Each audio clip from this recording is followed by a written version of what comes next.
Hey everyone, James Lynch here doing a quick reaction video to the news that Dan Hooker unfortunately is out of his fight with Justin Gaethje next Saturday at UFC 313. This according to Bendaman 2001. Hooker also releasing a video later. We find out that there was a hand injury, return date currently unknown, courtesy of our great friends over there at MMA Orbit who do a great job. There's also, a video out here. Let me just show you here. Yeah, Dan Hooker on here just saying we were supposed to have a fight, but I busted my paw. This really sucks because you know what? UFC 313 was kind of a top-heavy card with Pereira and Ankalaev and Gaethje Hooker. You take that fight off this card, this is not looking so hot as far as a pay-per-view. Got Amanda Lemos and Lucindo. King Green and Ruffy's a great fight. Is that a pay-per-view fight? Not so sure. Turner Bahamodes is also a fun fight, but again, I don't know who's going to step up to fight Justin Gaethje in a couple weeks, or less than a week, I should say, or more than a week, I guess. I don't know. My math's not very good. It's early here on the West Coast here. It's about 4:30 in the morning. And I know there's been a few fighters who have decided to throw their name in the hat, one being Renato Moicano. He says 2 weeks is good.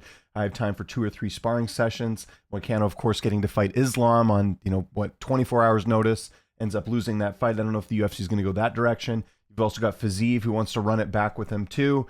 We'll see. Gaethje's in a tough spot. I don't know if he's going to take a short notice fight here, even if they throw all the money in the world at him, because he's coming off a knockout loss to Max Holloway. So he's got to be a little bit careful here, whoever he decides to take, if he does want to take the fight.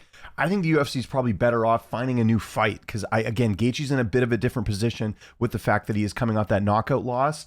But saying that, the UFC really needs to do something here, because you take this fight off the card, what's the co-main event? Turner and Bahamodes? Like, that's a great fight, but that's not even close to a pay-per-view worthy co-main event fight. So the UFC's in a big predicament here. We'll see what they come up with. Remember last year, they did a lot of really interesting things when fights fell through. So we'll see if they're able to step up to the plate. But I feel bad for anyone who's going to this card because it's very top-heavy, right? Like right now, all we know is Pereira and Ankalaev is on this card as far as like a marquee fight on this pay-per-view. So we'll see if they end up switching things up. If anything does get changed up, I will do a video on that, but wanted to just hop on here and let you know the unfortunate news that Dan Hooker is out of this fight. Feel bad for Hooker too. What an opportunity being able to fight Gaethje and maybe get a title shot, but that's going to have to wait for now. As Hooker is on the sidelines and injured. So I want to know what you guys think in the comment section below. Who should step up and fight Justin Gaethje? By the way, I also heard some rumblings behind the scenes that Topuria, I believe they got in touch with him, but he is nowhere close to making 155 right now. So